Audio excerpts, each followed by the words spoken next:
ஒருத்தர் இன்ட்ரோவெர்ட்டா, எக்ஸ்ட்ரோவெர்ட்டா இருக்கிறது அவரோட ஜாதகத்துல தெரியுமா? தெரியும். ஜாதக கட்டம் 12. அந்த 12 கட்டத்தில் நம்ம ஒரு 3 பிரிச்சுக்கலாம். அப்படி பிரிச்சுக்கிறதுல 1, 4, 7, 10. அதில் 7, 4, 7, 10 கேந்திர ஸ்தானம்னு சொல்லுவோம். 5 மற்றும் 9 திரிகோண ஸ்தானம்னுவோம். இந்த 1ஆம் இடம் கேந்திரத்திலையும் சேர்த்துக்க, திரிகோணத்திலையும் சேர்த்துக்கையா இருக்கும். மற்ற கிரகங்கள், மற்ற இடங்களெல்லாம் இது 3 ஆயிடுச்சா? இது இல்லாமல் 6, 8, 12ன்னு ஒரு இடம் இருக்குது. அது இல்லாமல் 2, 3, 11ன்னு ஒரு இடம் இருக்குது. ஆக 4ஆக பிரித்து வச்சுருக்கலாம்.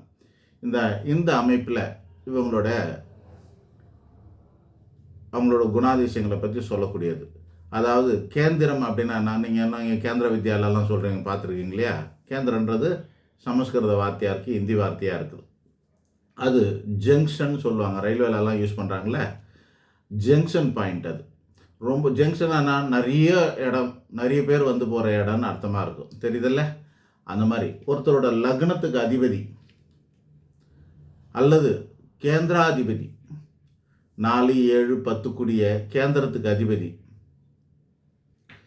லக்னத்தில் இருந்தாலோ, அல்லது லக்னாதிபதி 4, 7, 10 இருந்தாலோ, அல்லது இவங்க 2 பேர் சேர்ந்து இருந்தாலோ, ஏதோ ஒரு வகையில் தொடர்பு ஏற்பட்டு இருந்தால் கேந்திரத்தோட தான் அவங்களுக்கு கூட்டத்தோடு இருக்கிறதே பிடிக்கும்.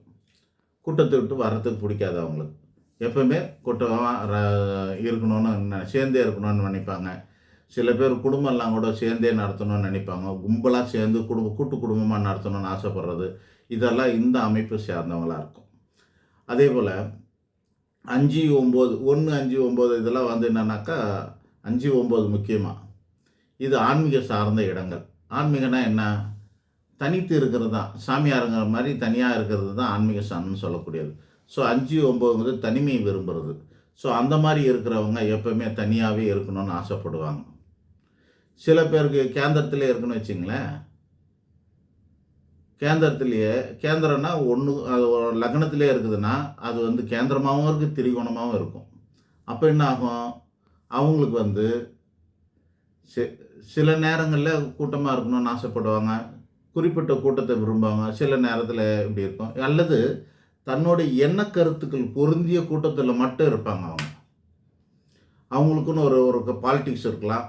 அந்த பாலிடிக்ஸ் கும்பலில் மட்டுமே இருப்பாங்க, மீதி கும்பல் அவங்களுக்கு பிடிக்காது. சினிமாவில் இருக்கலாம், சினிமா கும்பலோடவே இருக்கணும்னு நினைப்பாங்க, மற்ற கும்பலோடு இருக்க மாட்டாங்க. அந்த மாதிரிலாம் இருக்குது. மற்ற கிரகங்கள்லாம் இருக்குது. சில பேருக்கு என்னன்னா, ஒரு கூட்டத்தில் நான் மட்டும் விஐபியாக இருக்கணும்னு ஆசைப்படுவாங்க. இப்போது கோயிலுக்கு போகும்போது கூட்டமான நாளில் சில பேர் கோயிலுக்கே வரமாட்டாங்க. சினிமா, ஐயோ கூட்டமாக இருக்க நான் போக மாட்டேன்னுவாங்க. அந்த மாதிரி ஒரு டைப் இருக்கிறாங்க இல்லையா? சில பேர் அந்த கூட்டத்தில் நான் போய் விஐபி பாக்ஸாக செலிப்ரிட்டியாக போய் பார்க்கணுன்னு ஆசைப்படுவாங்க. அப்படியே இருக்கிறாங்க சில பேர். கூட்டத்துக்கு நடுவில் பெரிய மனுஷனாக இருக்கணும்னு ஆசைப்படுற ஒரு கும்பல் இருக்குது.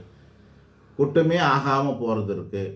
கூட்டமான இடங்களில் எளிமையாக, தாய்மையாக அல்லது பவ்யமாக இருக்கணும்னு இருக்கிறவங்களும் இருக்கிறாங்க. இப்படி தனித்தனியாக இருக்குது. எங்கே போயும் தன்னை யாருன்னு காட்டிக்காமல் 10ஓடு 11 அத்தோடு இது ஒன்றா போயிட்டு நைஸாக போயிட்டு வந்துடுறவங்களாம் இருக்கிறாங்க. ஆக மொத்தத்தில் 4 வகையான மக்கள் இருக்கிறாங்க. இது எல்லாமே ஜாதகத்தில் தெரியும். ஒரு ஆள் இன்ட்ரோவேர்ட்டா, எக்ஸ்ட்ரோவேர்ட்டாங்கிறது தெரியும். கூட்டத்தை விரும்புகிறாங்க, கூட்டத்தோடு சேர்ந்து இருக்கணும்னு ஆசைப்படுறாங்களா, இல்லை தனிமையை விரும்பியா என்பது ஜாதகத்திலே தெரிய வரும்.